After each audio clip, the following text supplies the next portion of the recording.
I'm a substitute teacher out in the rural sprawl around Omaha. I didn't start cutting through that cornfield to seek thrills.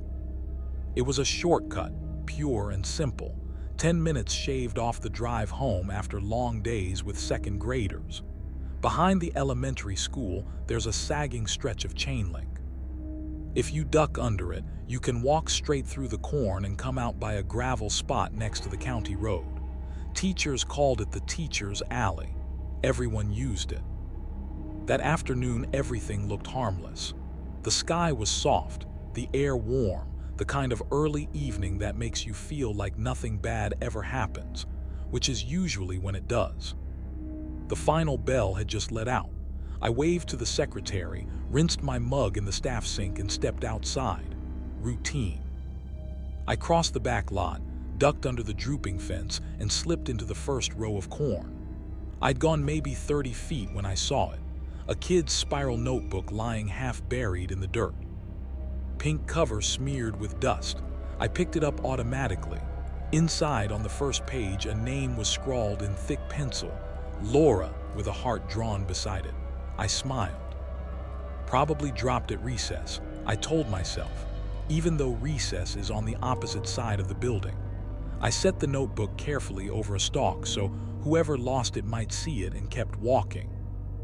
A few steps later, I nearly stepped on a purple crayon. This one was perfectly clean, no sign it had been ground into the dirt.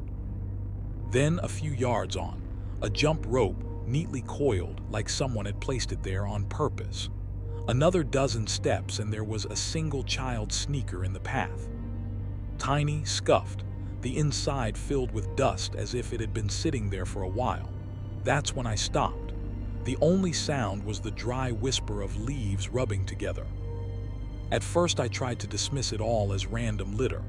Kids lose things, the wind carries them, right? But the objects kept appearing, not scattered, not blown, lined up. A laminated name tag clipped to a string, a small plastic dinosaur with one leg chewed, a headband with glitter stars. They formed a line, one after another like breadcrumbs. That's when I noticed the ground itself. The dirt wasn't smooth anymore. Overlapping footprints stamped the path. Smaller shoe prints, several sizes, jumbled together. Here and there, long drag marks cut through them like something had been pulled along. A tiny bell rang somewhere ahead. Not the huge clanging school bell. This was delicate, a single bright tink. It sounded once, then again. That should have been my sign to turn around. Instead, I thought, maybe some kids actually are out here. And if you're a teacher, you don't ignore the possibility of a kid in trouble. I pulled out my phone to text the front office. No bars, not even a flicker. So I slid it back into my pocket and went deeper in. The narrow track curved with the rows, and the corn began to block more and more light. I used my phone's flashlight, skewed low. Every few steps, another item appeared. Broken chalk pieces, a small backpack half unzipped, a metal zipper pull separated from whatever it used to close, an empty foil juice pouch flattened. The bell sounded again, this time off to my right, just once, then silence. A few yards farther and the corn opened up abruptly. I stepped into a clearing maybe 20 feet across, a neat circle cut into the middle of the field. The ground there was completely trampled, pressed flat. Almost everything I'd passed on the way in was gathered there, and more besides. Piles and piles of kids' things, notebooks, crayons, little toys, hair ties, keychains. All of them arranged carefully just inside a wide circle drawn in the dirt. I stood there for several seconds, too thrown to move. It looked like something you'd see at open house, like a lost and found display someone had tried to make decorative, except every notebook I could see had a name on the front. I crouched down. First names written in kid handwriting. Some I recognized from our school. Others had stickers from neighboring districts. The dates scribbled on the covers weren't all recent. Some went back years. Jadon, written with the D backwards. Mia, dotted with a star instead of a period. Noah, with a little shark doodled underneath. I didn't touch anything else. I just pulled out my phone and dialed 911. 911, what's your emergency? The dispatcher asked. I'm behind West Elm Elementary, I said, keeping my voice low. I'm in the cornfield. There's a clearing out here full of kids' stuff. Notebooks, toys, I don't know what I'm looking at. Are you alone, sir? She asked. Yes, I don't see anyone. Okay, stay on the line. Walk back out the way you came. Officers are en route. I turned, switching my flashlight to the path I'd taken in. That's when I saw the twine. Thin pieces of cord stretched taut between some of the stalks, waist high across the path. I hadn't noticed them on the way in. Tied tight, hard to see in the dim light, perfectly placed so a running child would clothesline themselves and go down. My stomach dropped. I think someone set up trip lines, I told the dispatcher. Sir, please move away from there, she said immediately. I started placing my feet carefully into my own footprints, backing out slowly. I'd gone only a few steps when the bell rang again. Two quick, bright pings, like someone testing whether I'd react. I froze. Not by choice. My body just stopped. A stalk somewhere ahead of me swayed once, then went still. Sir, are you there? The dispatcher's voice crackled in my ear. Yeah, I whispered. I think there's someone out here. I didn't wait for her response. I kept backing away, never turning my back on the rows, until the faint glint of the chain-link fence appeared ahead. I ducked under it, straightened up, and walked quickly toward the parking lot. My heartbeat wasn't racing, exactly. It felt like my body was bracing for something that hadn't fully hit yet. Within minutes, 2 sheriff's cruisers rolled down the gravel access road. A deputy I recognized from school visits stepped out. You the one who called it in? He asked. I nodded and pointed at the sagging section of fence. Through there. I didn't touch anything once I saw what it was. He and another officer ducked under the fence, flashlights slicing into the rows. I stayed by the cruiser, arms folded, trying not to think about how quiet the field had gone again. When they came back, the sergeant's face was different. The casual curiosity was gone, replaced by something tighter. Not surprise, recognition. We've been trying to locate this spot, he said. He told me they'd found more than I'd seen. Lengths of rope, old candy wrappers, several more piles of kids' items arranged in circles like the one I'd stumbled onto. Then he radioed for detectives and said, "Notify child services. We'll need them looped in." That's when it hit me that this wasn't some weird dump site. It was part of something ongoing. He didn't explain much more, just thanked me, told me to hang around while they documented the scene. They took my statement under the harsh glow of a parking lot light. I described how long I'd been using the shortcut, how I'd first noticed the notebook, how the bell sounded, where I'd seen the twine. As we wrapped up, the sergeant said, "Don't go near that field again, and don't talk about this yet, okay? We don't need rumors before we understand what we're dealing with." The next morning, yellow tape went up over the gap in the fence. In the staff lounge, teachers dropped their voices when the field came up. The principal called me into her office, thanked me for reporting it. Then she said something that made my lungs forget how to work for a second. "There have been reports," she said quietly. "People near the fields after practice, asking kids odd questions.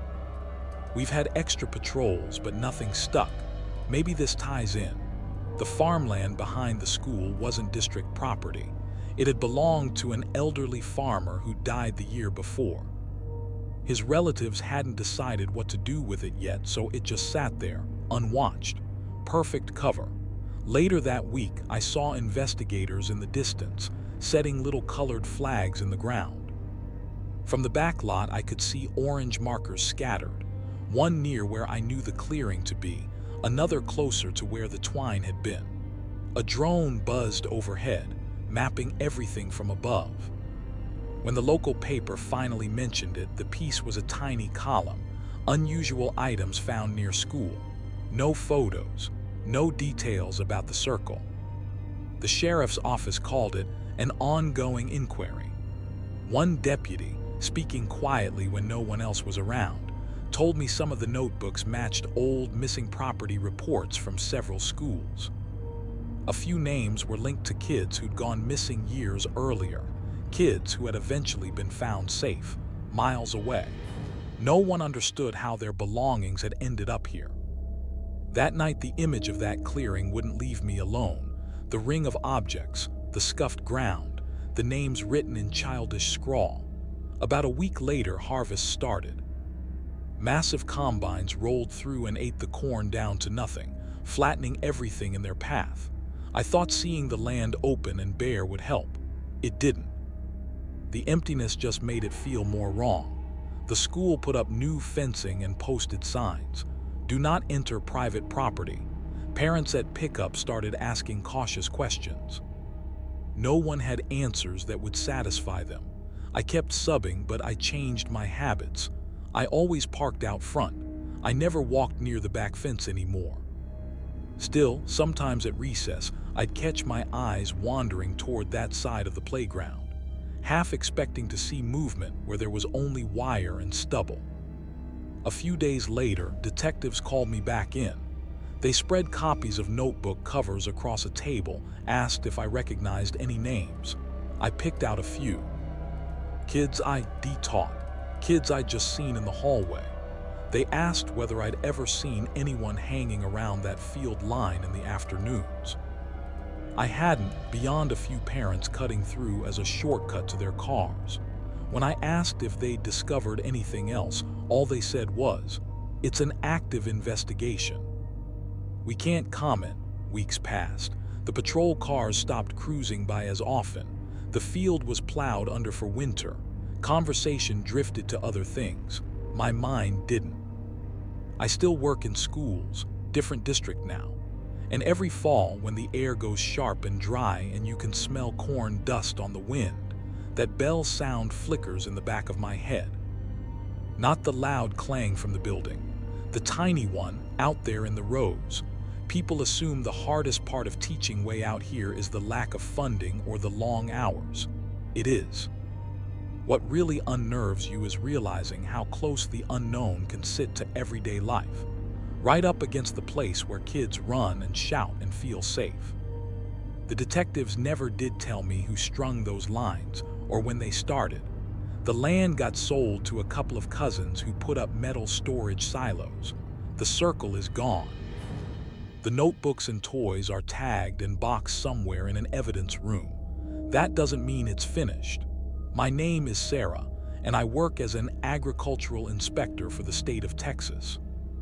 I've walked more fields than I can remember. I've seen sloppy operations, weird folk remedies, and the kind of record-keeping that gives auditors nightmares. None of it prepared me for that farm outside Amarillo. Farm visits aren't supposed to be dramatic. They're forms and sample jars. Check the chemical logs, inspect storage, get a signature, and get back on the highway. I'd done hundreds. This one was late October 2021. Panhandle flatlands, endless horizon, wind strong enough that you could hear the corn from the road. I pulled off the highway onto a pale caliche lane that cut through acres of corn. Amarillo shimmered behind me like heat mirage. Ahead, a squat farmhouse, a couple of barns, and a rusted metal sign whose paint had peeled off years ago. The owner, Cole, stepped out as I parked. He wiped his hands on a rag as he came over. Middle-aged, broad shoulders, that permanent trucker's tan. His smile didn't reach his eyes. "You must be Alvarez," he said. "That's me." "State Department." We shook. His palm was sandpaper. He walked me through his paperwork, yield logs, pesticide applications, fertilizer schedules, everything in neat order. On paper, at least, it was exactly how it should be. I checked his storage tanks and chemical drums, all properly labeled. No prohibited compounds, no obvious violations. On the surface, nothing about this place warranted a second thought. "My workers cleared out for the season," he said. "Just me now." "Okay," I said, scanning the field margins. "Mind if I take a few soil cores from the south side?" "Help yourself," he said. Stick to the lanes, it's easier walking. The sun was sinking when I stepped into the first row. The corn was tall, dry as paper. I've been in enough fields to notice when something's off. Boot prints, fresh ones. They led away from the barns, angling toward the center of the field. "You sure everyone's gone?" I called back. "Yeah," he said. "They wrapped earlier." I crouched, running my light across the soil. It wasn't just one person. At least 3 sets of tread patterns, maybe 4. "These tracks look pretty new," I said. He shrugged without stepping closer. "Probably hunters." They cut through time to time. Then he turned away, walking back toward the buildings like he didn't care to linger. We reached a section where the soil changed color and texture, that year's replant area. I pulled my sampling probe from my bag and knelt. That's when the wind brought something that wasn't wind. At first it was just a faint rhythm, rising, falling. Then I picked out tones, voices, several of them layered and steady like a chant. "You hear that?" I asked. Cole stopped and listened, his face tightening. "Just the highway," he said. "The highway's a mile off," I said. The sound rolled across the stalks again. Not words I knew, but definitely language. I caught Spanish in it, then something older folding around it. One word rose up over and over: cosecha, harvest. He looked at me for a long second. His expression settled into something blank. "Stay on the path," he said, then turned and headed back toward the barns. I waited until he passed out of sight. Then I followed the sound. It seemed to come from deeper in, a few hundred yards out. I switched off my flashlight, moved between the rows as quietly as I could. The smell in the air shifted. Not soil and dry plant anymore. Burnt wax, singed hair. I lowered myself automatically, moving in a hunched crouch. Ahead, through gaps in the stalks, I saw a faint orange flicker. I reached the edge of a clearing and stopped dead. A wide circle had been cut into the heart of the field, bare soil in the middle, walls of corn locking it in. In that open space stood a dozen people, maybe a few more. They were adults, men and women, faces obscured by hoods, masks, or bandanas. They weren't kids fooling around. They were arranged in a pattern, shoulders squared, bodies swaying slightly as they chanted in perfect unison. The words slid between Spanish and something that was. I caught only fragments, but that one word pounded through. Cosecha, cosecha, harvest. A man in a brown jacket stood at the center with his back to me, arms raised. On the ground in front of him was a dark heap. For a second I thought it was a pile of feed sacks. Then I saw the hoof. It was an animal, a goat probably. The soil around it was blackened, wet. 2 women knelt on either side, pouring something from glass jars, tracing lines on the ground. My brain tried to file it under something safe. A cultural ceremony, a seasonal blessing. Something with rules and permits and paperwork. The longer I watched, the more certain I became this was not meant for anyone who carried a state ID badge. The chanting stopped mid-phrase. The man in the brown jacket turned a little, just enough that I could see the edge of his face. Not toward me exactly, but toward my side of the field. He said something short and sharp. The others went silent. A man's voice rang out louder this time. "Cananda AI, who's there?" I dropped lower, pressing into the dirt. My portable radio shifted on my belt and emitted a tiny plastic click. In that silence, it sounded like a crack of thunder. Another voice answered from the circle, lower, angry. I couldn't make out the words. Instinct overrode curiosity. I started to inch backward, then gave up on stealth and ran. Running through corn is like flailing in a blind maze. Every row looks identical. Dry leaves whip your arms and catch in your clothes. I kept going until I exploded out into the open lane, gasping. Behind me, someone shouted again. A man's voice, young, furious, too far away to make out the words. My radio tore loose from my belt and dropped into the dirt, but I didn't stop to grab it. I fixed my eyes on the farmhouse lights and ran. Cole stood near a combine when I reached the yard. He watched me approach. "Everything all right?" he asked, as if I'd just tripped over a hose. "There are people in your field," I managed. "A group, some kind of ritual." He didn't look surprised, not even curious. "You don't want to be out there after dark," he said. "Best to leave them be." "What are they doing out there, Cole?" I demanded. He paused, then said, "Harvest ritual, been here longer than the paperwork." "Best not to interrupt." His tone said the conversation was over. I got in my truck, locked the doors, and didn't breathe properly until the headlights found the main road again.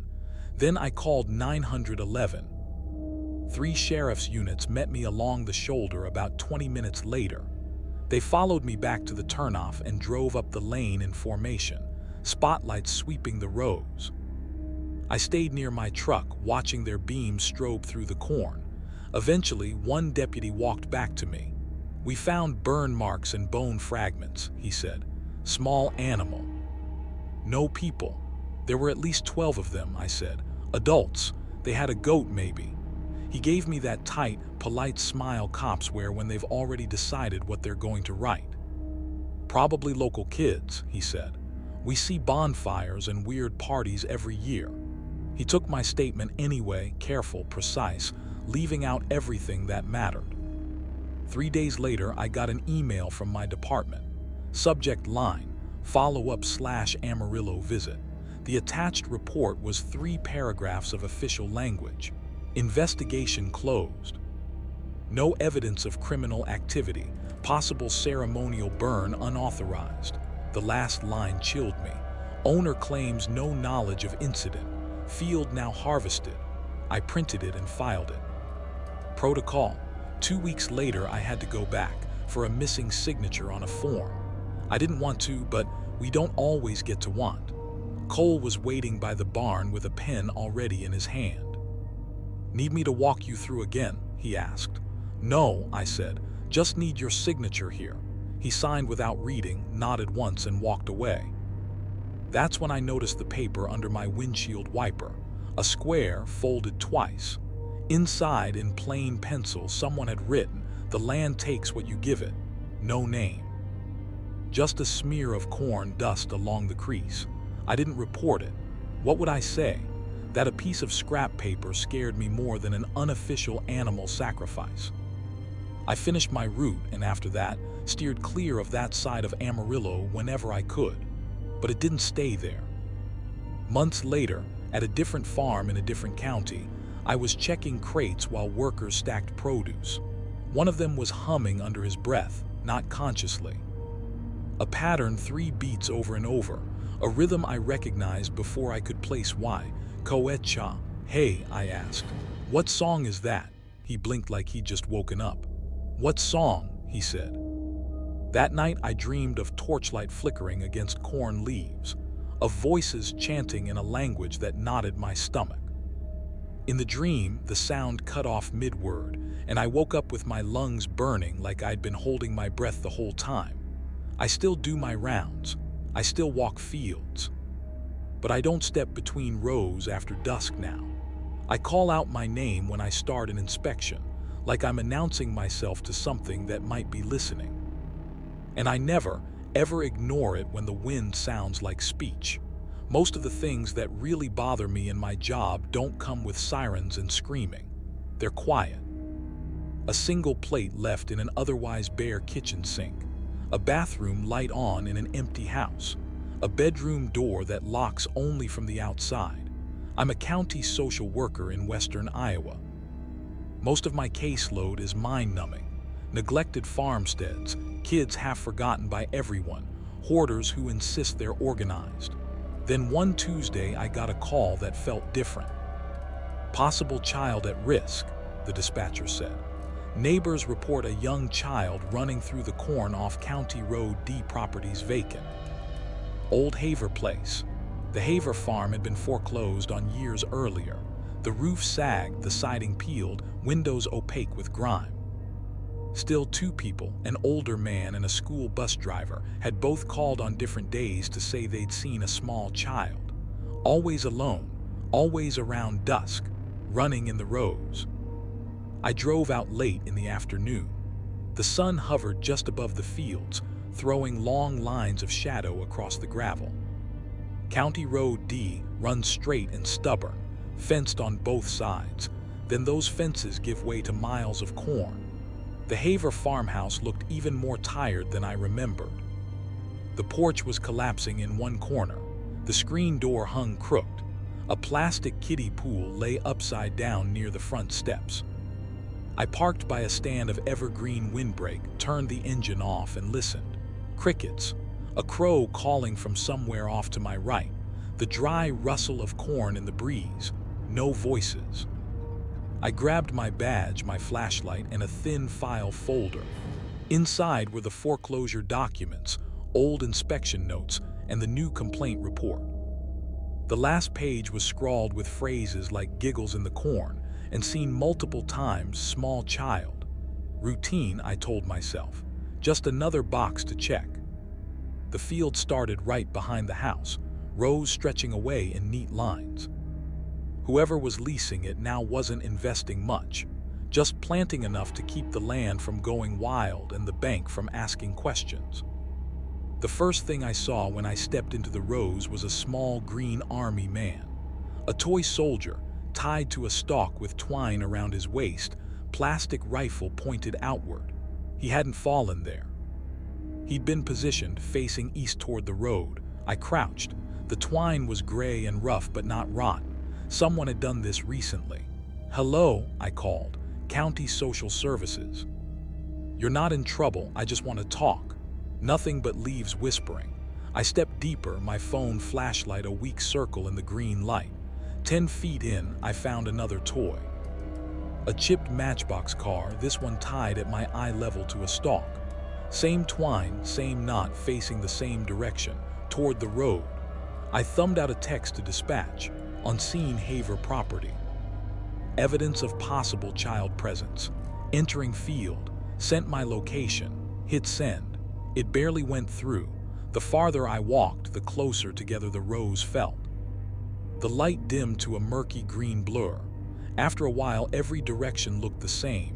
Then I heard a laugh, short, high, not an adult. "Hey, sweetie," I said, softer now. "I'm with the county." "You're not in trouble." No answer. I walked a few steps more. A smell floated up, sugary, artificial, bubble gum. I scanned the ground and saw a foil gum wrapper lying on the soil, shiny, new. No dirt on it. I straightened slowly. "If you can hear me," I said, "you're safe. I just want to help." The laugh came again, farther away this time, thinner. That cold feeling you get right before you realize something is wrong hit me hard. I reached for my radio. It gave me nothing but silence. Dead battery. My phone screen glowed one feeble bar, flickering. I typed, requesting backup. Possible child in field. Returning to lane. Hit send and prayed the bar didn't vanish. The message went green. Barely. I turned and pushed back toward the open lane, the stalks brushing my shoulders. Gravel under my boots felt like a blessing. Across the road, an older man stood by his mailbox, hands hooked in his suspenders, watching me. Faded ball cap, deep creases around his eyes. He looked like he'd been there for a while. "You the county lady?" he called. "Yeah," I said. "You the one who called?" "I called twice," he said. "Didn't want to waste your time, but I know what I saw. Little kid running in the rows. Too small for a prank." "You see anyone today?" I asked. He shook his head. "Not since the weekend, but those toys, they weren't out there before." A patrol car rolled up then. Deputy Vaughn. Young professional, already worn around the edges. He listened as I laid it out. The toys tied to the stalks, the laugh, the gum wrapper. He walked the first few rows with me and jotted notes on a pad that looked barely used. "You want a search team?" he asked. "If you can get one," I said. "They're tied up." "I'll swing by at dusk though," he said. "That's when folks say they've seen something." He drove off in a spray of gravel. I told myself I'd do one more lap along the edge of the field before the light went, then go home and write it up. That's when I saw the dump truck. A bright yellow Tonka, half buried where a tractor tire had left a rut. It was so clean it might have just come off a store shelf. No mud in the bed, no sun fade. I crouched. No twine this time. Just sitting there, waiting to be noticed. "Hey there," I said, keeping my voice calm and friendly. "You want to come out? I brought snacks." A faint rustle came from 2, maybe 3 rows in. Then nothing. I set a sealed bottle of water next to the toy. "If you want it," I said, "it's yours." There was a mark in the dust near the rut. The shape of it nagged at me, a flat oval with little streaks at one end, like something small and soft had pressed down and been lifted away. I told myself it could be anything. That night I lay in bed staring at the ceiling. Every time I shut my eyes, I saw the outline of that smudge, the gleam of that gum wrapper, the tiny toy soldier pointed toward the road. And underneath it all, the memory of that bubblegum sweet smell hanging where no one should have been. The next day was a blur of meetings and home visits. But around 5, instead of heading straight home, I found myself turning back onto County Road D. The field looked the same from the road, just rows and rows. But something sat on top of the Haver mailbox, another toy soldier, the same style as the first, but this one was spotless. No grime, no scuffs. Standing straight, rifle raised, facing like the others east toward the road. I picked him up. He was cold from the air, light in my hand, strangely new. I didn't call it in. I don't know why. Maybe I wanted one thing that couldn't be swept into a report as kids goofing around. I set him on my dashboard and drove home. 2 weeks later, a hired crew brought in a combine and took the whole field down in a day. The tall rows vanished. What had felt like a maze became an open tract of stubble. We closed the file. The official note read, "Unfounded concern, no evidence of neglect or habitation." But I couldn't forget that hand-shaped mark in the dirt. Or the laugh I'd heard twice and never saw the mouth it came from. The toy soldier stayed on my dash for a while, then migrated to my kitchen windowsill beside a plant that refuses to die no matter how many times I forget to water it. I don't know why I need him there, I just do. When I wash dishes at night, I catch myself looking at that little plastic figure, thinking about the tied toys, the missing child I never saw. The sharp smell of gum in a place that should have held only dust and mold. I've told the story to a few people, only the bare facts, never the version that leaves room for ghosts, toys strung up on stalks, a child's giggle in an empty field, one handprint in dirt. All the toys gone the next day, a soldier waiting on a mailbox. That's enough to keep most people from sleeping. You ever ache for a kind of silence that feels almost too big? No cars, no neighbors, just insects and wind and your own breathing. That's what I was chasing in 2017 when I crashed at my buddy Evan's family farm outside Topeka for a while. I just dropped out of college. I told everyone I needed a break. Really, I had no idea what I was doing. Evan's parents didn't mind me camping out behind their cornfields. Harvest season was in full swing. The evenings went golden over the rows, and the nights were warm enough that a tent felt reasonable. I pitched a little 2-man tent near the hedge line at the edge of the property, far enough from the house that I could pretend I was alone, close enough that I could sprint to the back door if a storm rolled in. Nights were simple, small fire, cheap beer, stars bright enough you could pick out satellites without trying. On weekends, Evan would hike out with a cooler and talk about classes and parties. That Tuesday, it was just me. Evan texted that he'd be late. I didn't mind. I liked the emptiness. I heated canned chili over the fire and watched the sparks drift up into the dark. Around midnight, I crawled into my sleeping bag and fell asleep to a chorus of crickets. What woke me up wasn't thunder or coyotes, it was footsteps. Slow, deliberate. One set heavy, one lighter, moving in sync. I told myself it was deer until I heard the whispering. 2 male voices, low and controlled. I couldn't make out the words, but the tone wasn't casual. It sounded like people discussing a plan, not chatting. I eased my phone out of the bag. 1:58 a.m. Full battery, full signal. A text from Evan an hour old, too good, finishing late. I started typing "someone's out here," then deleted it. Maybe I was overreacting. The crunch of footsteps drew closer. I unzipped the tent a fraction of an inch and pressed my eye to the gap. Two men moved between the corn rows. The first was tall, wearing a dark jacket and cap. He carried a long hunting knife in his hand, not sheathed. The second, shorter man held something smaller, box cutter maybe, glinting when it caught the firelight. No flashlights, no coolers, no rifles, no dogs. Whatever they were doing, it wasn't hunting. I let go of the zipper and prayed they hadn't heard it. My heartbeat thudded so hard against my ribs it felt like the whole tent might shake. The taller man stopped and turned his head a little, like he'd caught a sound. He raised two fingers and flicked his hand sideways, spread out. That was the moment I understood this wasn't some weird misunderstanding.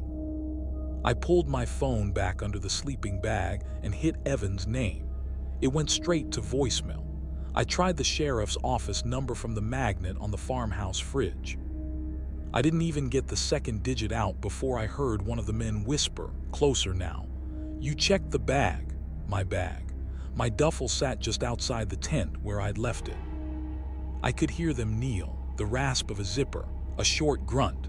Then the fire popped, one log collapsing with a sharp crack. Both men turned toward it just for a second. That was all I was going to get. I yanked the zipper up in one motion, dove out of the tent barefoot and ran. The cold ground stung my feet. As I bolted past the entrance, my toe clipped one of my boots. It toppled into the other with a hollow thunk. That tiny sound seemed to boom in the clearing. I didn't look back. The corn shredded at my bare legs as I forced a path. My car was parked maybe 20 feet away, crooked in the grass.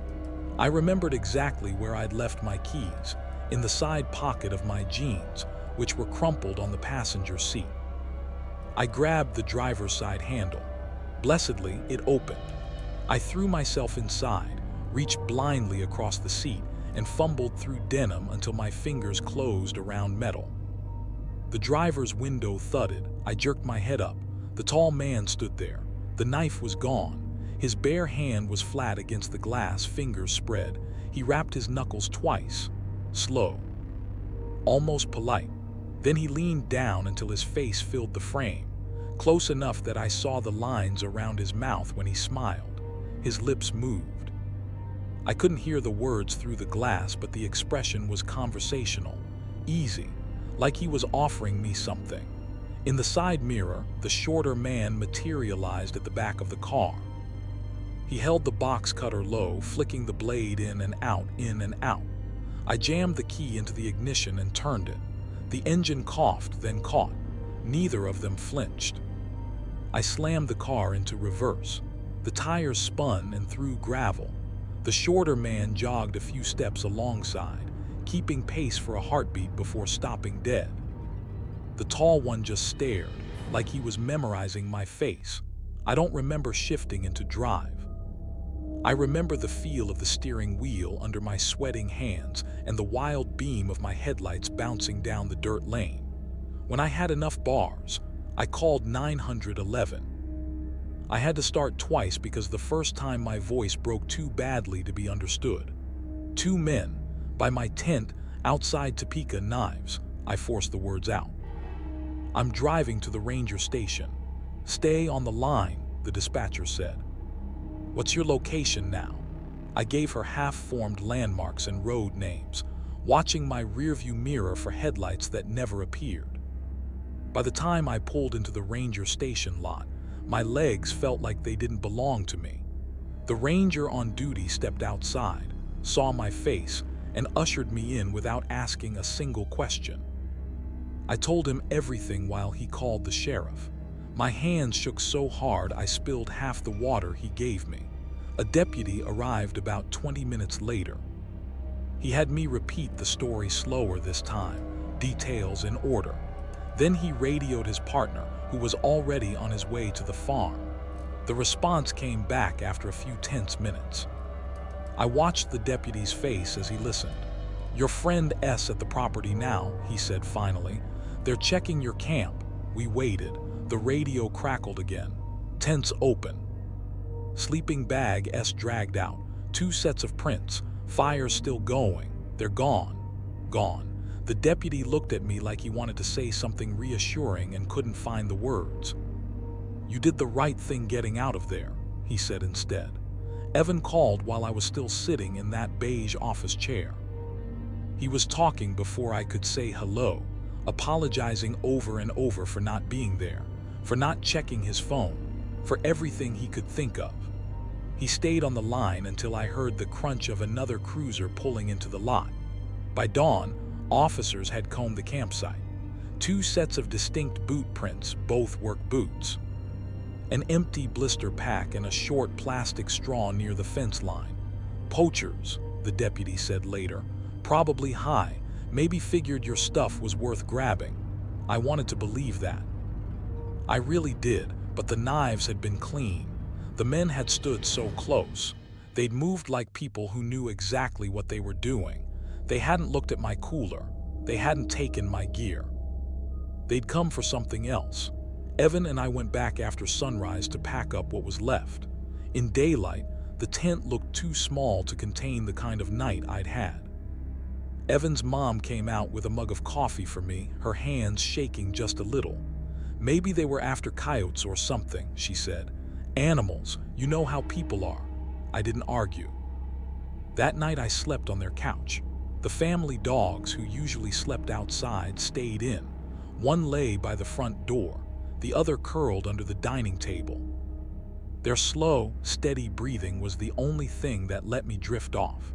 A few days later, the sheriff called to say they'd found more knife marks on a fence post at the north end of the field. Clean, shallow cuts like someone testing the edge. No suspects, no arrests. "We'll keep an eye out," he said. That was it. I left the following week.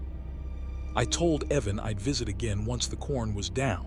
I never have.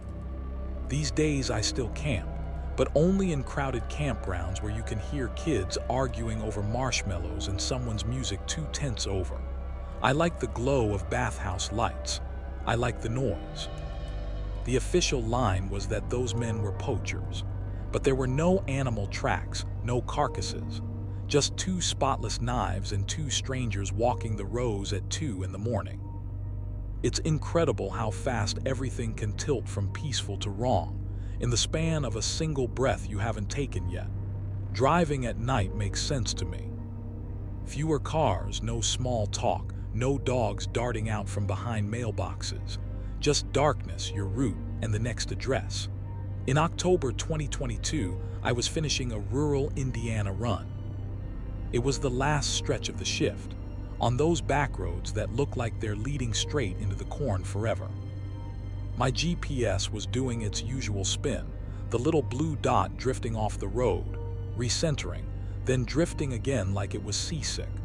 The last package on my handheld didn't have a street number. Just a rural route designation and a note. Use back entrance. Look for sign on County 600, drive through field. If I'd had more energy, maybe I would have flagged it as undeliverable and gone home. But it was 1:30 a.m. I wanted to clear the manifest. A few miles later, my headlights swept across a sign just off the shoulder, a piece of plywood nailed to 2 posts. Hand-lettered in white paint, back entrance delivery vans. The paint was fresh enough to gleam. No reflectors, no company logo, nothing official looking. Just that note from dispatch bouncing around in my head. I turned in. The road was barely more than a strip of packed earth cut through the field, only wide enough for a single vehicle. My side mirrors brushed the dry leaves on both sides. Beyond the reach of my headlights, there was nothing but black. The corn rose up into a wall on either side, swallowing the sky. My van's engine sounded louder than usual in the tight space, every pebble and bump echoing up through the chassis. After what felt longer than it probably was, the path widened into a small clearing. Big enough for 2 vans to maneuver if you were patient. One of them was already there. A rival carrier's truck sat nose in, engine off. No hazard lights, no tail lights, nothing blinking. The driver's door was standing open. I coasted to a stop a few yards back. The night air that seeped in through my half-open window smelled faintly of coffee. The dome light inside the other van glowed a weak yellow. It lit up a cardboard drink tray on the passenger seat with a paper cup still in it, steam barely visible in the beam from my headlights. The engine ticked the way engines do right after they've been turned off. "Hello," I called, like I was walking into the back room at the hub instead of the middle of a field. "Delivery service." No answer. I got out, leaving my own engine idling, and walked up to the other van. The keys were in the ignition, turned to accessory. A half-finished muffin sat on the dash, torn in two. No phone on the seat, no jacket, no driver. I circled around, using my phone flashlight to scan the packed dirt. Footprints, 2 different sizes. One set was deeper, a heavier person in work boots. The other was lighter, smaller shoe size, shallower impressions. They started side by side at the open driver's door, then diverged. The lighter set continued straight, cutting into the corn opposite the lane. The heavier ones looped around, arced wide, and led back in the direction of my van. That realization unrolled in my brain in slow motion. 2 people had been here. One had walked away from the truck. The other had walked back toward where I was now standing. I turned. My van sat about 20 feet away, headlights washing the packed path in white. The driver's door I'd left open gaped at me. My own footprints were clear in the dirt, back and forth from my bumper. In the dark strip of weeds to the left of the path, the grass was bent down in a shape that matched a human step, pressed flat, fresh. I listened. At first there was nothing.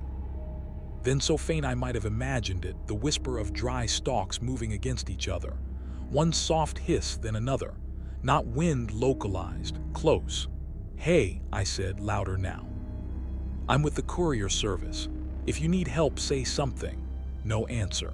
Just that same soft, sliding sound, now 2 rows in front of me. I walked backward until I bumped my own rear bumper. The idling engine vibrated through the metal into the backs of my legs. My hand found the open door behind me. I climbed in, shut it, and hit the lock button. My hands were shaking. I didn't bother to hide it. I turned the key to full, shifted into drive, and let my headlights pour down the lane ahead. Something crossed the beam about 15 yards out. Not a deer. Not a person standing upright either. A shape, low and elongated, moved quickly across the light and slipped into the corn on the far side in one smooth motion, like someone running while crouched. That was enough. I eased the van forward. I didn't gun it, I didn't want to skid, but I didn't dawdle either. The corn pressed close on both sides as the path funneled me back the way I'd come. About 30 yards from the clearing, something slammed into the back door. Once, then again. I kept driving. When the stalks finally fell away and I broke out onto County 600 again, my shoulders dropped a full inch. I didn't feel it until then. I drove until I saw real lights, a gas station throwing white glare onto the highway. I pulled in and parked under the brightest canopy I could find. Only then did I call dispatch. Tara was working nights. She answered with, "Talk to me," because I'm not the type who calls in just to chat. "There's another company's truck out here," I said. My voice sounded flatter than it felt. Off County 600 at a field entrance with a homemade sign. Their van was sitting in a clearing. Driver's door open. Coffee still warm. 2 sets of footprints. No driver. She went quiet for a beat. "Stay in a well-lit place," she said then. "I'll get county dispatch on the line."